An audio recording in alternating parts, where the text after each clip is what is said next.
16th chapter of the book of Revelation is one of the most exciting chapters in the Bible. And I'll give you two reasons why that's so. First of all, Revelation 16 is one of a very small number of chapters in the Bible where we can actually identify where we are in the outworking of the purpose of God. We can look at the broad spread of the purpose of God and say, this has happened, but that hasn't happened yet. And Revelation 16 is one of those chapters where we can actually pick out where we are.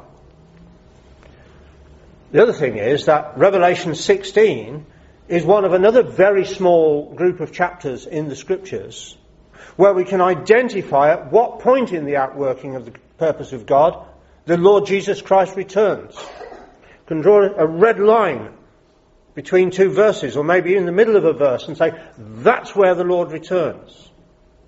And there are very, very few chapters in the Bible where both of those things hold true. So that we can see not only where we are, but where the Lord Jesus returns. And Revelation 16 is one of those chapters, which is why I find it so exciting. The flip side of all that are these two things. First of all, you're going to have to wait till the second class before we actually look at that, because it's in the 6th vial. And secondly, whether you get as excited as I am about that depends on your view of the book of Revelation. Because there are three ways of interpreting the book of Revelation, as you may be aware. There's first of all the preterite view, which says that most of the signs and symbols in the book of Revelation were fulfilled in the past, back in the time of the siege of Jerusalem by the Roman army in AD 70. That was what most of the focus of Revelation was about. And the rest is going to be fulfilled in a relatively short period of time.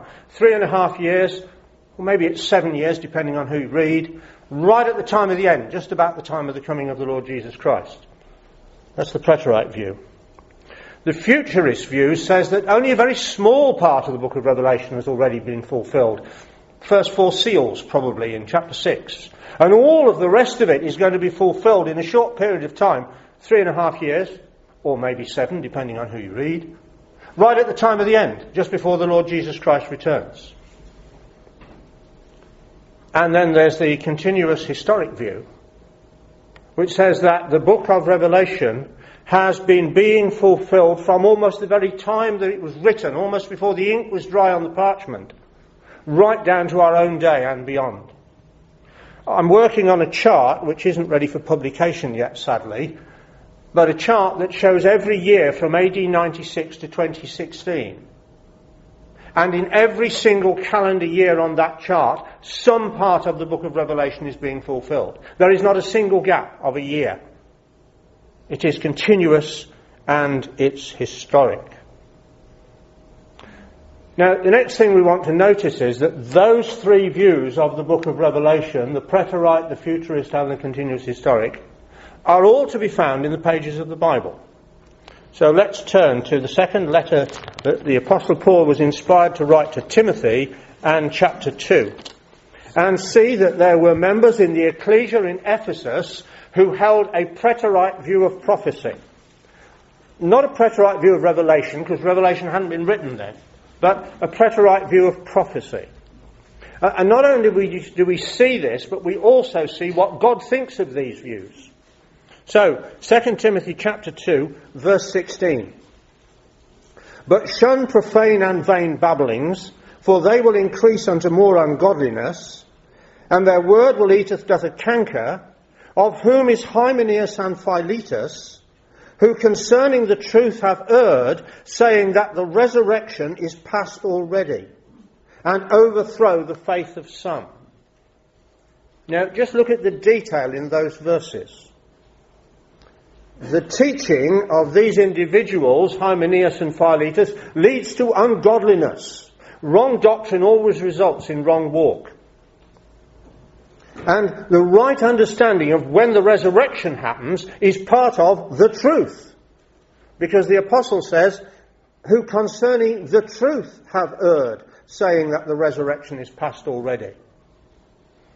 So see, the understanding of prophecy, the right understanding of prophecy, isn't something you can sort of have as an optional extra. in addition to your faith in the saving work of Christ, it's all part of the truth that's revealed in the Scriptures. And the result of this error of these two individuals was the faith of some was overthrown. So it's a pretty serious issue. And the Apostle Paul is warning Timothy against these people. So that's the preterite view. Now what about the futurist view? Well, turn much further back now to the prophecy of Ezekiel in chapter 12. God was revealing through Ezekiel, his prophet, what was going to happen to the city of Jerusalem and the people who were living there. That the city was going to be taken by the Babylonians. And many of the people were going to be slain, and some of them were going to go into captivity. And there were people around in Ezekiel's day who were mocking all this. Ezekiel chapter 12 and verse 22. And the word of Yahweh came unto me, saying, Son of man, what is that proverb that ye have in the land of Israel, saying, The days are prolonged, and every vision faileth? Oh, what Ezekiel's talking about, it's a long way off into the future. Not going to happen in our times. Maybe it won't even happen at all. Verse 23, Tell them therefore, Thus saith the Lord Yahweh, I will make this proverb to cease, that they shall no more use it as a proverb in Israel. But say unto them, The days are at hand, and the effect of every vision. For there shall be no more any vain vision, nor flattering divination within the house of Israel. For I am Yahweh, I will speak, and the word that I shall speak shall come to pass. It shall be no more prolonged. For in your days, O rebellious house, will I say the word, and will perform it, saith the Lord Yahweh. Again, the word of Yahweh came to me, saying, Son of man, behold, they of the house of Israel say, The vision that he seeth is for many days to come, and he prophesieth of times that are far off. That's futurism. Therefore say unto them, Thus saith the Lord Yahweh, There shall none of my words be prolonged any more, but the word that I have spoken shall be done, saith the Lord Yahweh. God sent Ezekiel to warn them. They made his words of non-effect by their interpretations. Oh, it's a long way off. It's way into the future. We're okay. Jerusalem isn't going to fall anytime soon. And God remonstrated with his people, and particularly with those who held that view. Now, what about the continuous historic? Well, turn to Matthew 24, the Olivet prophecy of the Lord Jesus Christ. And remembering it is the same Lord Jesus Christ who gave this revelation to his servant John. And just look at the structure of the Olivet prophecy in Matthew chapter 24. The disciples had asked the question in verse 3, Tell us, when shall these things be, and what shall be the sign of thy coming and the end of the age? That was the question. When is it going to happen, Lord? Now, as we go through, just notice the time words. Verse 4, Jesus answered and said unto them, Take heed that no man deceive you. For many shall come in my name, saying, I am Christ, and shall deceive many. So there's going to be some other views about. There's going to be some different interpretations. There's going to be some false prophets. Verse 6, And ye shall hear of wars and rumours of wars. See that ye be not troubled, for all these things must come to pass, but the end is not yet. See the time marker. Wars and rumours of wars, they are not a sign of the end. No, the end's some way after. 4 verse 7, Nation shall rise against nation, and kingdom against kingdom. There shall be famines and pestilences and earthquakes in divers places. All these are the beginning of sorrows. So watch, he says. When you see these things, know that this is the beginning of a sequence. Verse 9, Then, after that, shall they deliver you to be afflicted, and they shall kill you, and you shall be hated of all nations for my sake. And then, another time word, shall many be offended, and shall betray one another, and hate one another, as a result of that persecution. And many false prophets shall arise, and shall deceive many. Verse 14, And this gospel of the kingdom shall be preached in all the world for a witness unto all nations, and then shall the end come. So there's another marker. The gospel's got to go out and be preached in all the Roman world. And the epistle to the Colossians, the Apostle Paul says that happened. It was done in his day. And then shall the end come. End of verse 14. After the gospel has been preached to all nations. So verse 15, when ye therefore shall see the abomination of desolation spoken of by Daniel the prophet stand in the holy place, whoso readeth let him understand, then let them which are in Judea flee to the mountains. Let him which is on the housetop not come down to take anything out of his house, neither let him which is in the field turn back to take his clothes, etc. That's the final sign. When you see the abomination of desolation, interpreted in the Gospel of Luke as Jerusalem encompassed with armies. And it was at the end of this sequence. And those who had heard the Lord's words and understood them said, this is it. Jerusalem's surrounded with armies. He said, get out. How do we do it? And then suddenly the Romans withdrew and out they went, the faithful ones. And they went to Pella and they survived. And then the Romans came in, ring of steel around the city, and that was it. See how continuous this prophecy is. Step by step, Jesus is taking them through the events which he knew would happen, that they might know where they were in the outworking of the purpose of God and might be ready when the key event came. Now, this continuous historic view of prophecy has been around for centuries. Let me just show you a quotation that goes back over 1,000 years. This is a quotation from a Roman Catholic archbishop who has read 2 Thessalonians 2 and the epistles of John and has understood that those prophecies apply to his own pope. Archbishop Arnulf of Reims in 991 AD said of his own pope, surely, if he is empty of charity and filled with vain knowledge and lifted up, he is Antichrist, sitting in God's temple and showing himself as God.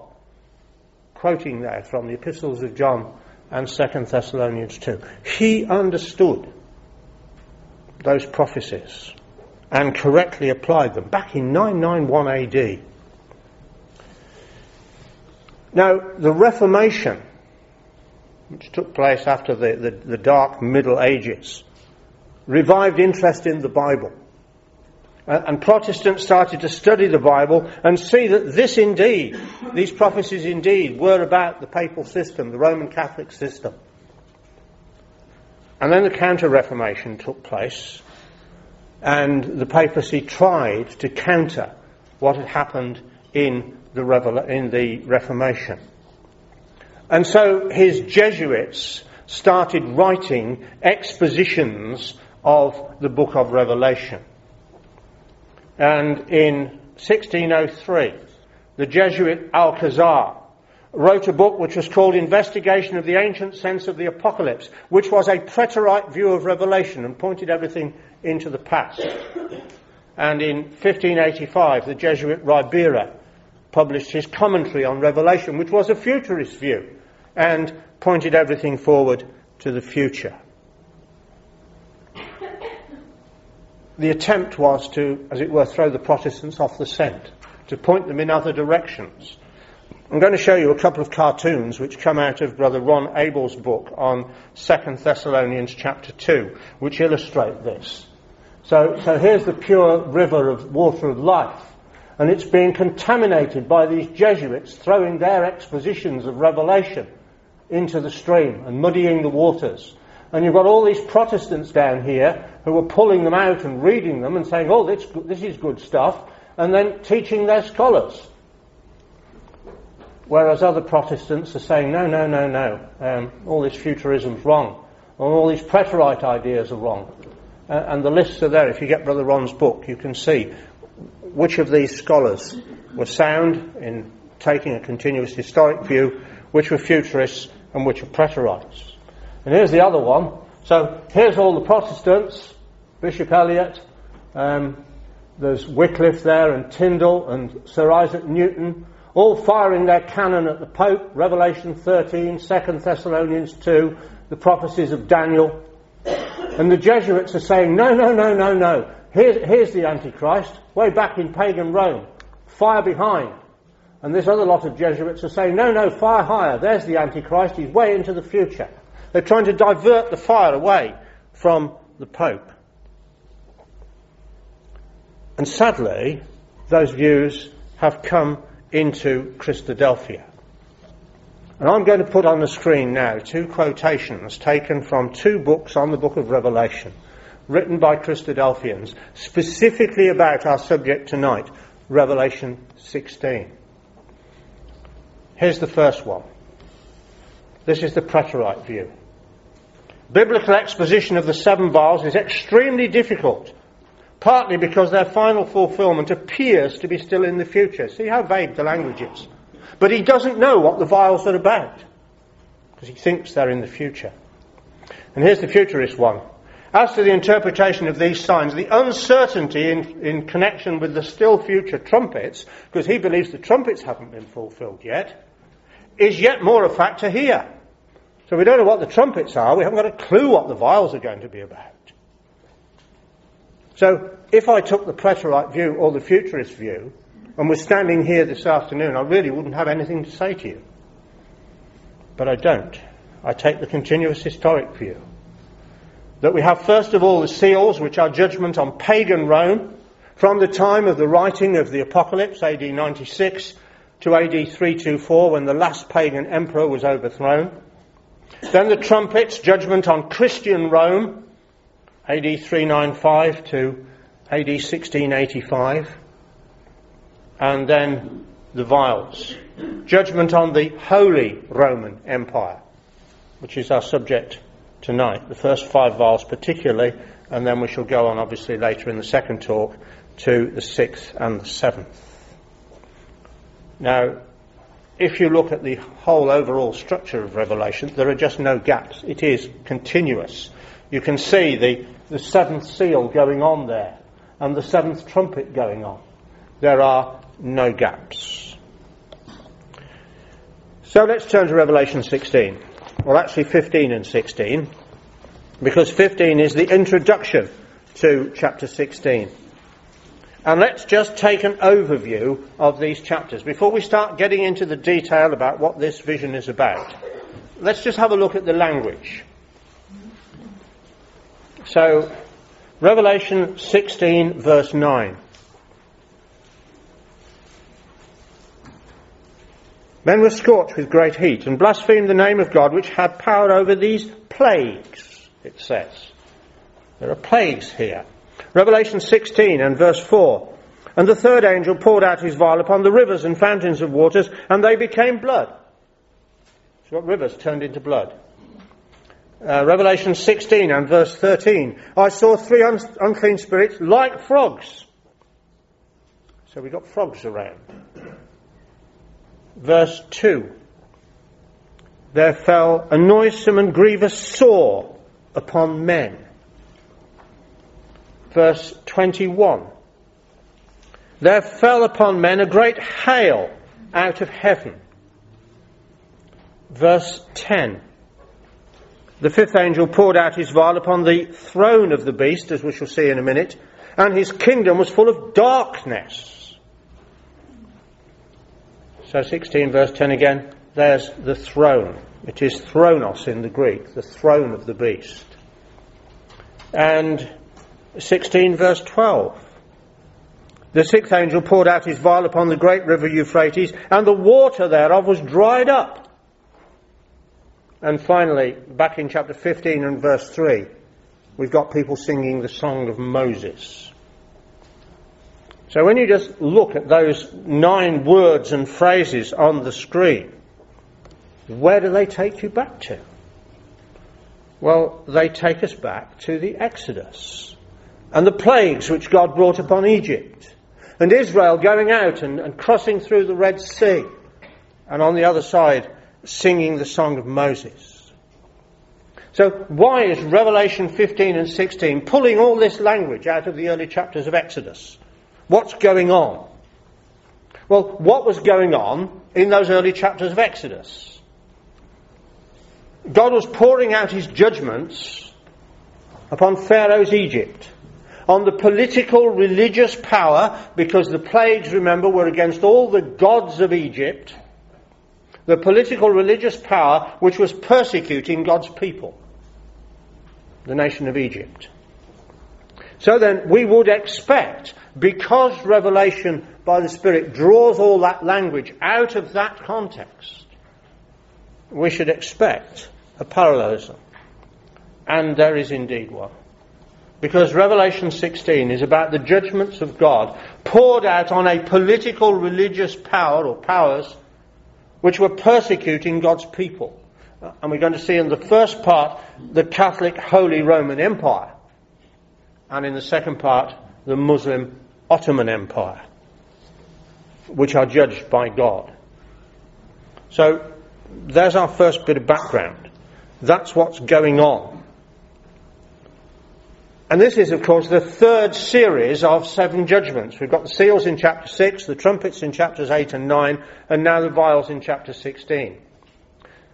Not got time to go through this in detail, but there are a whole series of parallels between the trumpets and the vials. And we're going to pick up one or two of these as we go through. But you see the parallelism of language. God is judging a similar system in each case. The Christian Roman Empire in chapters 8 and 9, the Holy Roman Empire in chapter 16. So, how do we establish what the vials are all about? Well, what's the context in Revelation of chapter 16? Chapter 15 is clearly the introduction, so it's not chapter 15. So, is the context of Revelation 16 chapter 14? Well, if you look at chapter 14, we find it begins with the Lamb standing on the Mount Zion with 144,000 with his Father's name written in their foreheads. So, the Lord Jesus Christ is now on the earth. The saints have been judged. They have been immortalized. And in verse 6, the everlasting gospel goes forth to all the nations. That's quite a bit further forward than we are in Revelation chapter 16, where we have, as we shall see in part 2, the actual return of Jesus to the earth. So I would suggest that Revelation 14 is not the background to chapter 16. It's actually further on than chapter 16.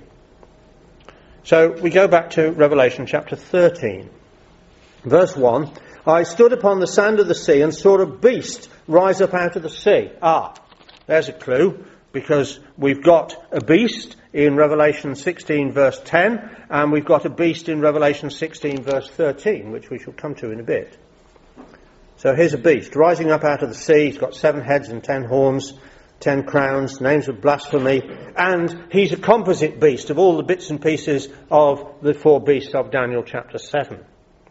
And notice at the end of verse 2 of Revelation 13, the dragon gave him his power and his throne, same word as chapter 16 verse 10, where the 5th angel poured out his vial upon the throne of the beast. So there's a link. And great authority. And then we see in chapter 13 the rise of the beast of the earth in verse 11. I beheld another beast coming up out of the earth, and he had 2 horns like a lamb, and he spake as a dragon. And chapter 13 goes on to tell us some of the things which this earth beast did, and finishes up with his number, but doesn't tell us anything about his end. So I suggest that chapter 13 is actually a precursor to chapter 16, where we are going to see the end of the beast.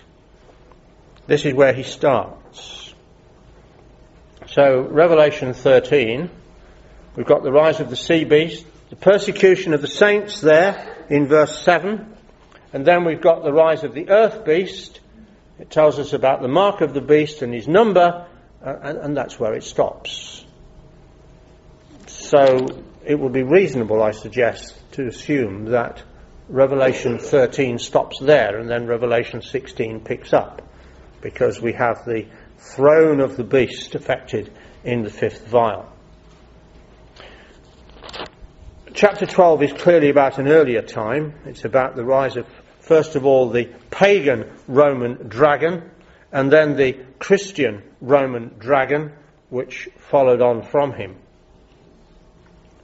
But if we go back to chapter 11, we find the two witnesses in chapter 11, and chapter 11 verse 13, "The same hour was there a great earthquake, and the 10th part of the city fell.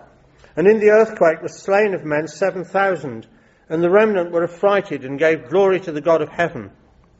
The second woe is past, and behold, the third woe cometh quickly." And the great earthquake there can be identified as the French Revolution. And I believe that Revelation 11 leads up to the point where Revelation 16 starts.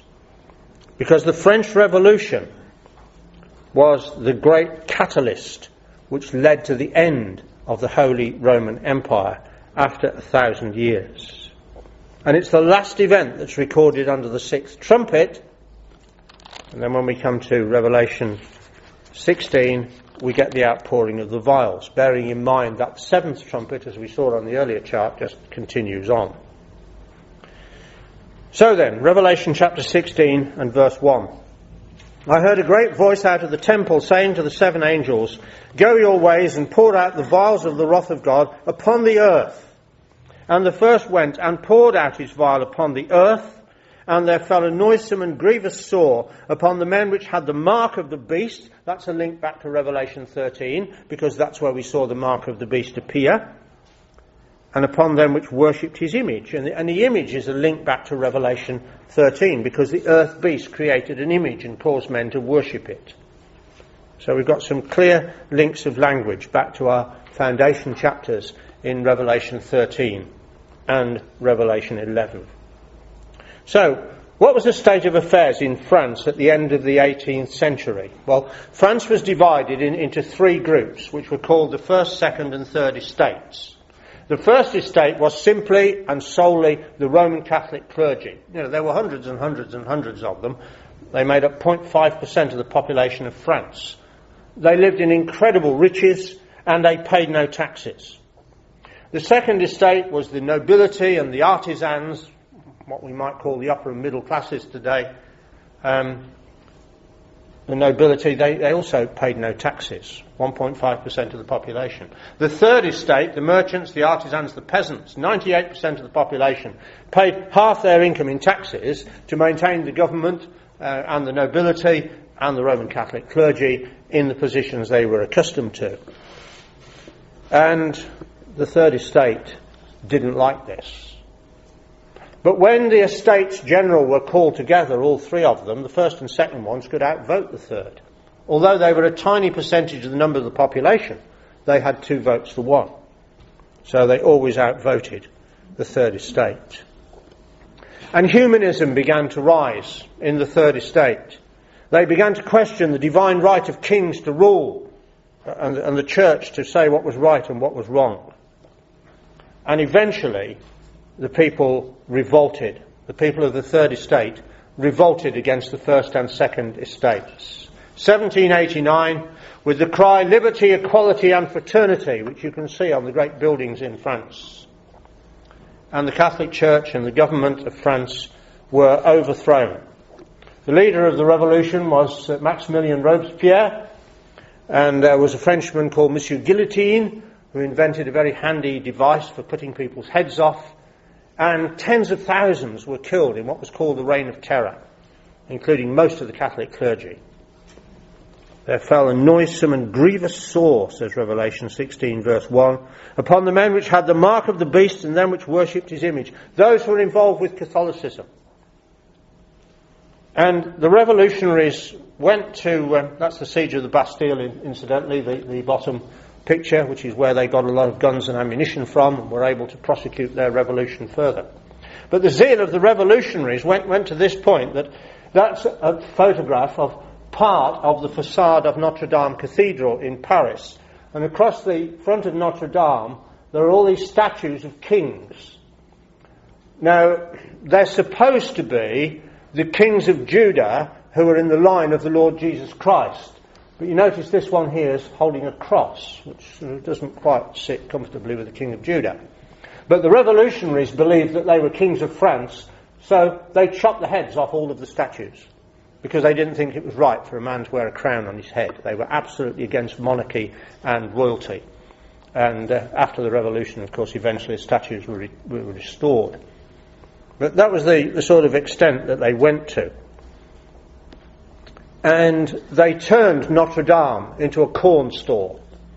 They said there was a goddess of reason, which they worshipped. And they changed everything that they could change, including the calendar. They had a 10-day week. So they were all for the metric system. But it didn't work. And eventually Robespierre went to the guillotine because they thought he'd got too much power. And a group of people known as the Directory ruled France. All the surrounding nations in Europe were going to war against France because they didn't want this spirit of revolution to spread to their countries. They didn't want their kings and queens to have their heads cut off. So Europe was aflame with warfare. Revelation 16 verse 3. And the second angel poured out his vial upon the sea, and it became as the blood of a dead man, and every living soul died in the sea. And so the British, who were the greatest naval power in the world, blockaded Europe to stop trade going to France and any nation that supported France. And Admiral Nelson, of course, won major victories against the French and the Spanish in the Battle of the Nile and the Battle of Trafalgar. And Napoleon was unable to invade Britain. It was one of the things that he wanted to do. So he had to turn inland. And Britannia ruled the waves. And then we come to the third vial. Chapter 16 and verse 4. The third angel poured out his vial upon the rivers and fountains of waters, and they became blood. And I heard the angel of the waters say, Thou art righteous, O Lord, which art and wast and shall be, because thou hast judged this.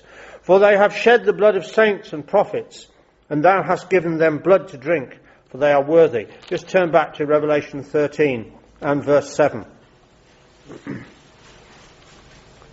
And it was given unto him to make war with the saints and to overcome them. And power was given him over all kindreds and tongues and nations. And all that dwell upon the earth shall worship him, whose names are not written in the book of life of the Lamb, slain from the foundation of the world. They mercilessly persecuted anybody who even had a Bible, let alone believed the truth. And so the French found all the nations of Europe warring against them. And in the French army was a young officer called Napoleon Bonaparte, who rose in the ranks and became a master of artillery. And with it he defeated successive European armies. He waged land campaigns in North Italy and Switzerland and Austria, the source of all Europe's major rivers. And between 1796 and 1797 he won 26 key battles in that area of Europe, the high ground where all the rivers rise and flow down into the various seas that surround Europe. And it was Napoleon, General Napoleon at that stage, who won all those victories. Came back to Paris in 1795, and he found the Directory in trouble. The people were rebelling now against the Directory. They'd executed Robespierre. They now didn't like the rule of the Directory. So Napoleon arranged his famous cannon around, and when the mobs came into the square, he opened fire. And he went to the Directory and said, I've quelled the revolt with a whiff of grape shot. And that was the end of the revolt. But in 1799, Napoleon had accumulated enough power to overthrow the Directory, and he became the first consul of France. And within that sphere of the landmass of Europe, he was virtually the ruler. Everywhere he went in that area in the circle, he won victories. Every time he tried to go outside the circle, to invade Britain, to go into the Middle East, and finally to go into Russia, he was defeated. God was constraining him into the area where God wanted him to work. Chapter 16, verse 8. And the fourth angel poured out his vial upon the sun, and power was given unto him to scorch men with fire. And men were scorched with great heat, and blasphemed the name of God, which hath power over these plagues, and they repented not to give him glory. In 1806, to be precise, on the 6th of August 1806, Napoleon went to Vienna and dethroned the Emperor Francis II, a member of the family of the Habsburgs, who are still around to this day. Some of you may remember the incident in the European Parliament when Pope John Paul II went to address the European Parliament. And Ian Paisley stood up with a banner saying, "No Popery." And a member of the European Parliament rushed across the chamber and wrestled the banner out of his hand. That was Otto von Habsburg, the lineal descendant of the last emperor of the Holy Roman Empire, who saw it as his duty to defend his pope. These are the two horns of the beast of the earth of Revelation chapter 13, the emperor and the papacy. And we'll look at that in a little more detail in part 2. Napoleon was known as the man of fire because of his use of cannon. Power was given unto him to scorch men with fire. In the Battle of Austerlitz, which was one of his most famous victories, his spies stole the trumpet signals of the Russian armies.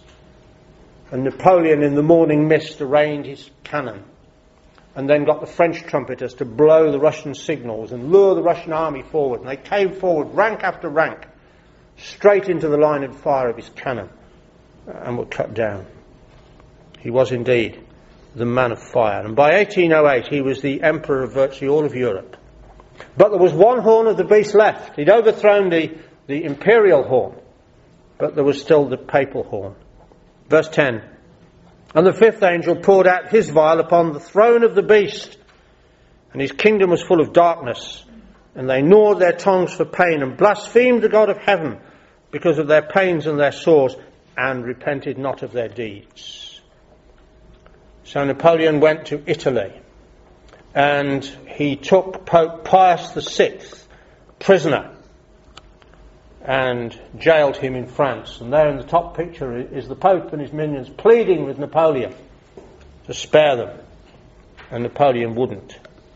So they elected a new Pope, Pius VII, put him on the papal throne in Rome. In April 1809, Napoleon came back and took the next Pope prisoner and put him in jail in Fontainebleau in France.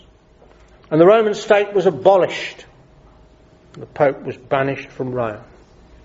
The two horns of the earth beast of Revelation 13 had both been cut off, and the Holy Roman Empire was no more. God's judgments had been executed upon it by this remarkable man, Napoleon Bonaparte, God's instrument against the Holy Roman Empire. There's 3 quotations from Napoleon. "I am the successor not of Louis XVI, the French king, but of Charlemagne." He went right back. Charlemagne became the emperor of Europe. We shall look at him again in part 2. Napoleon was not a religious man. "If I had to choose a religion," he said, "I'd worship the sun." He tasted command, he tasted power, and he went on until God had finished with him. And then he disappeared. And here's the most amazing quote of all of Napoleon, there on the left. "I am the instrument of providence. She will use me as long as I accomplish her designs, and she will break me like a glass." And God did. And God removed him from power. He was exiled to the island of St. Helena, and there he died. But he was God's instrument in bringing his judgments upon the Catholic Church and the Holy Roman Empire. And he brought it to an end. And the bringing of the Holy Roman Empire to an end prepared the way for the outworking of the next stage of the purpose of God, which would be revealed when the 6th and 7th angels poured out their vials. And that's our subject for part 2.